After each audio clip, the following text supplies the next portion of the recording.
Hello नमस्कार friends, my name is Rohit Singh. You are watching my official YouTube channel for SSC for better preparations.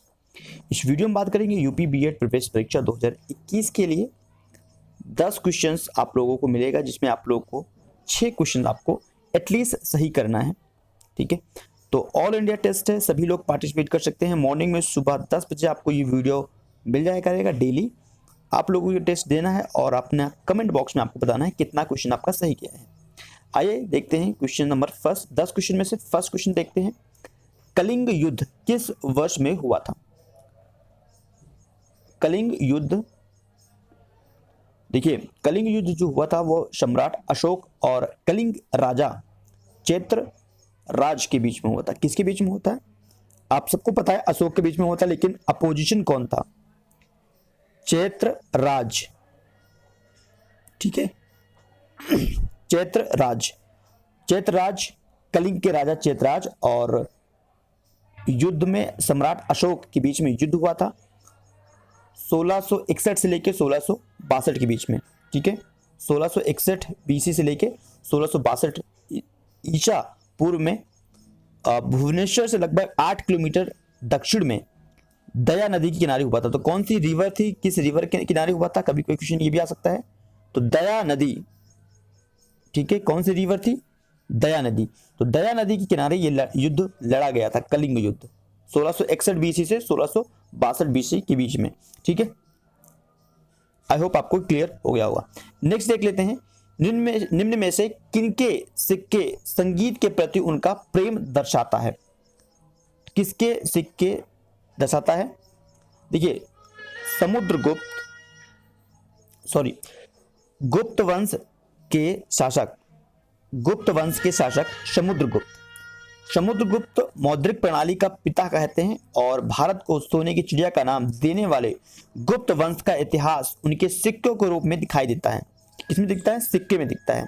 ठीक है, तो गुप्त वंश जो साम्राज्य था उनका प्रेम दिखता है। तो ऑप्शन नंबर सी आपका करेक्ट है।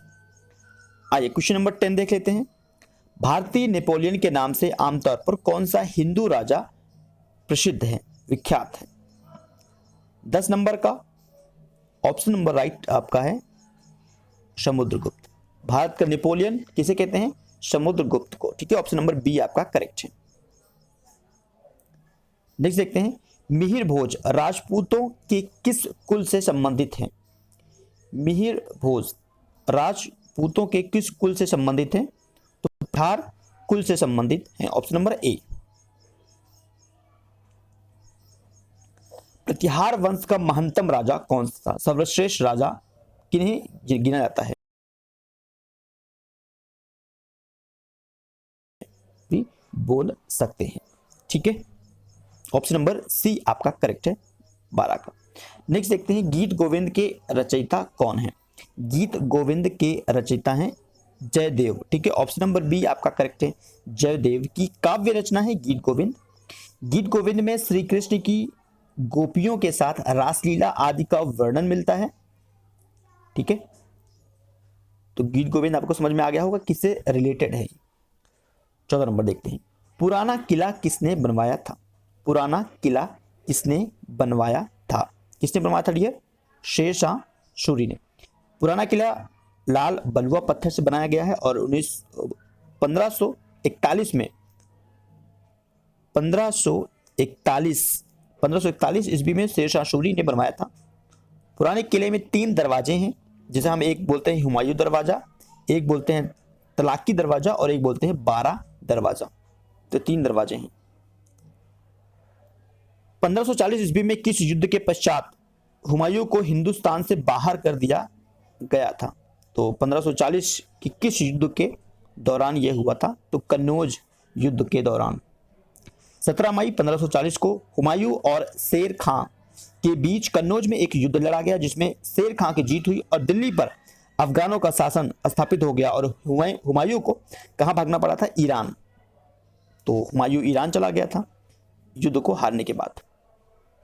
16 नंबर क्वेश्चन देखते हैं। निम्न में से कौन सा भारत आने वाला पहला अंग्रेजी जहाज था? कौन सा पहला अंग्रेजी जहाज था जो कि भारत आया था? याद रखेंगे, इंपॉर्टेंट है, स्टार बना लीजिए। Red dragon. Red dragon. So captain Hawkins के नेतृत्व में हेक्टर नामक पहला अंग्रेजी जहाज 1608 में आया था। कब आया था?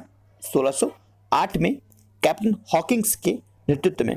1608 में कहां पे आया था? सूरत के बंदरगाह पर आया था। सूरत के बंदरगाह पर आया था और इसी जहाजी बेड़े में रेड ड्रैगन भी शामिल था।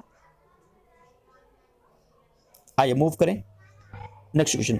भारत में डच का सबसे प्रारंभिक उपनिवेश कहां था? डच सबसे उपनिवेश कहां किया था? कहां पर किया था? मसूलीपट्टनम में। याद रखेंगे, इंपॉर्टेंट है मसूलीपट्टनम में। ठीक है,